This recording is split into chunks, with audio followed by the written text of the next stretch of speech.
2022년 5월 2일 드디어 화제의 걸그룹 르세라핌이 정식 데뷔하였다. 여기서 가장 화제를 모으는 멤버가 바로 일본 AKB48 출신인 미야와키 사쿠라다.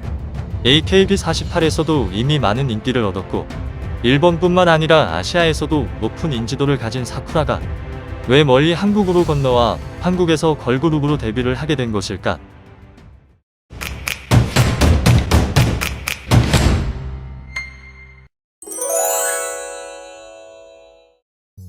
미야와키 사쿠라는 1998년 3월 19일 일본 남서쪽에 위치한 가고시마에서 태어났다.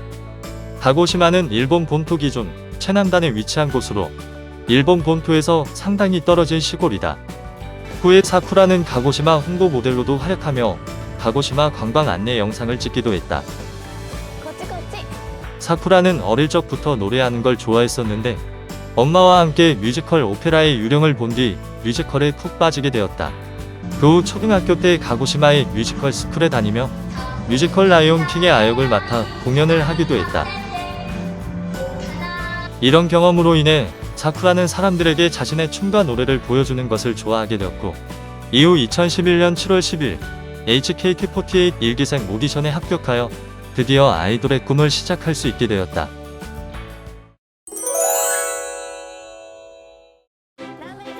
HKT48은 AKB48에서 파생된 그룹으로 큐슈 및 후쿠오카를 중심으로 활동하는 아이돌 그룹이다.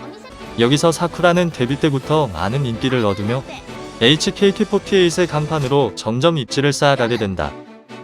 첫 참가한 AKB48 사회 총선거에서 47위를 하며 HKT48 멤버 중 최초 유일 권내 멤버에 오르고 이에 지역방송국에서 전화 인터뷰를 걸어오는 등 사쿠라는 HKT48을 이끌 차세대 멤버로 주목받기 시작했다.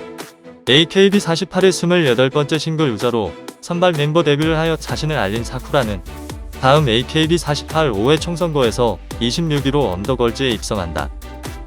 이때 같은 HKT48의 멤버이자 선배 사시하라 리노가 처음으로 총선거 1위에 등극했고 사시하라 리노는 사쿠라를 HKT48의 주축이자 최고의 보물이라고 언급하며 아꼈다. 사쿠라 역시 사시하라 리노를 잘 따랐으며 사시하라 리노를 친한 선배이자 라이벌로 꼽았다. 그리고 사시를 뛰어넘을 누군가가 없다면 HKT48은 성장할 수 없다고 생각한다고 말했다. 둘의 관계는 서로 의지하는 언니와 동생이자 서로 선의의 경쟁을 벌이는 라이벌, 그리고 HKT48을 지탱하는 두 핵심 축이었다. 사시하라가 이후 총선거 3연패를 하며 AKB48의 최고 에이스로 발돋움할 때 사쿠라 역시 승승장구하며 순위를 높여 나갔다. 6회 총선거에서 11위, 7회 총선거에서 7위로 첫 카미7에 진입했고 8회 총선거에서 6위, 9회 총선거에서 4위를 차지하며 순위를 점점 높여간 사쿠라는 이제는 AKB48의 핵심 멤버로 발돋움하게 되었다. 하지만 순위가 계속 높아져 감에도 사쿠라는 오히려 총선거에 대한 회의감과 강한 압박감을 느끼기 시작했다.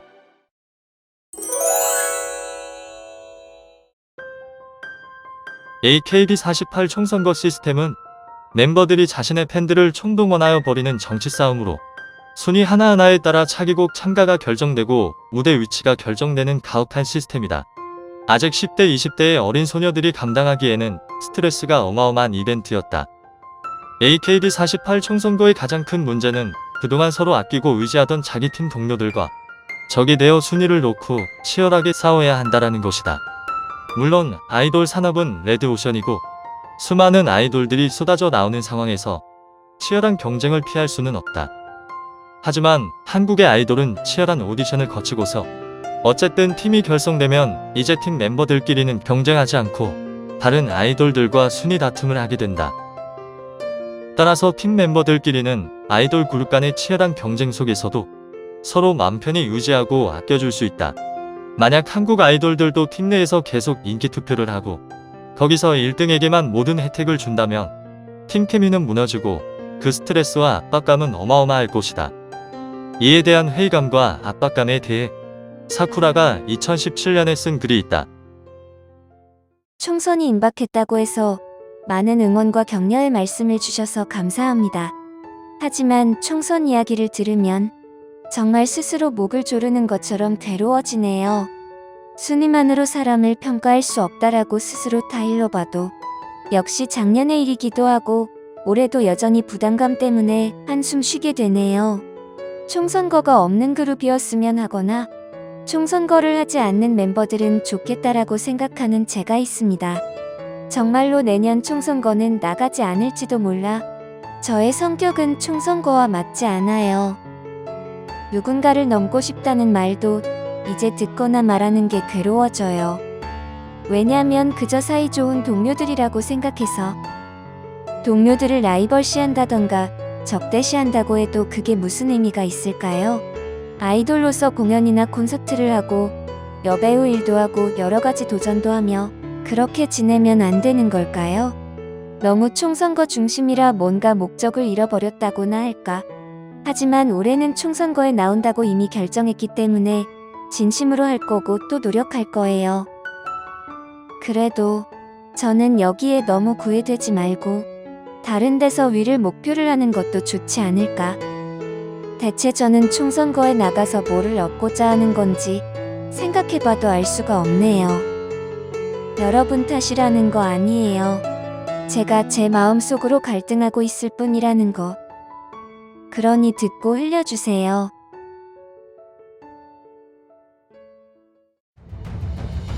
그동안 계속 같이 노력하며 서로 돕고 의지했던 동료들과 적이 되어야 한다는 것에 사쿠라는 강한 회의감을 드러낸다. 하지만 사쿠라는 계속 총선거를 나갈 수밖에 없었다. 그녀는 이미 HKT48의 간판이 되었고 HKT48을 이끌고 승리해야 한다는 중대한 책임이 양어깨에 놓여져 있었다. 사시아라는 9회 총선거에서 1위를 하며 최초 3연패를 달성했고 10회 총선거에 불출마를 선언했다. 그러면서 자연스레 사쿠라가 사시아라의 뒤를 이어 HKT48을 이끌어야 한다는 무언의 압박이 생겼고 사쿠라는 엄청난 부담감에도 총선거에 나갈 수밖에 없었다. 사시아라는 SK48의 주리나를 상대로 다음과 같이 말했다. 이렇게나 마음이 굳센 후배가 있어줘서 정말로 기뻐요. 내년 HKT에 강한 라이벌이 있지만 제대로 싸워주세요. 그렇게 사시아라는 10회 총선거에서 사쿠라 대 주리나의 라이벌 구도를 만들었고 그 기대에 부응하기 위해 10회 총선거에 참가한 사쿠라는 주리나에게 밀려 3위에 머물렀고 세상을 다 잃은 듯 통곡했다. 이후 주리나가 의기양양하게 사쿠라에게 다가가 나의 라이벌이 되어줘서 고맙다라고 했고 사쿠라는 멘탈이 나가 이후 단체 사진 촬영에도 참가하지 못했다. 그리고 이 총선거가 사쿠라의 마지막 총선거가 되었다.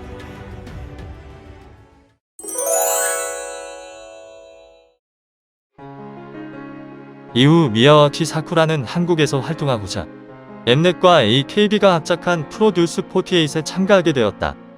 12주간의 방송 동안 계속되는 경쟁과 치열한 순위 다툼으로 힘들었지만 여기서 사쿠라는 한국인 친구 이채연을 만나게 되었다. 친구 이채연과 서로 의지하며 결국 최종 12인에 합격한 사쿠라는 아이즈원으로 2년 6개월간 한일 양국에서 활동하였다. 더 이상 예전처럼 팀원들끼리 순위 다툼을 하지 않아도 되었고 서로 의지하고 도와주며 오로지 공연에만 집중할 수 있었다. 아이즈원 활동이 끝나고 다시 HKT48으로 돌아간 사쿠라는 곧 HKT48 졸업을 발표하게 되었다. 아이돌 미야와키 사쿠라가 탄생한 곳은 이 HKT48였고 오랜 시간에 걸쳐 많은 것들을 배우고 많은 동료들과도 만날 수 있었습니다. 지난 2년 반 HKT48을 지켜보면서 후배들의 성장을 많이 느껴서 정말로 기뻤고 다음 스테이지를 향해 모두가 나아가고 있다는 것을 느꼈습니다.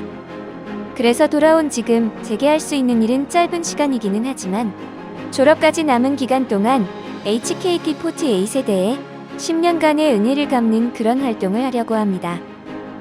이후 아시다시피 사쿠라는 한국의 하이브 산하 크로스 뮤직으로 들어와 걸그룹 르세라핌의 멤버로 새로운 아이돌 인생을 시작하게 되었다. 여기서 그녀는 다시 아이즈원의 동료 김채원과 같이 함께 활동하게 되었다. 새로운 꿈을 향한 그녀의 도전이 또다시 눈부신 벚꽃잎으로 물들기를 기원합니다. 감사합니다.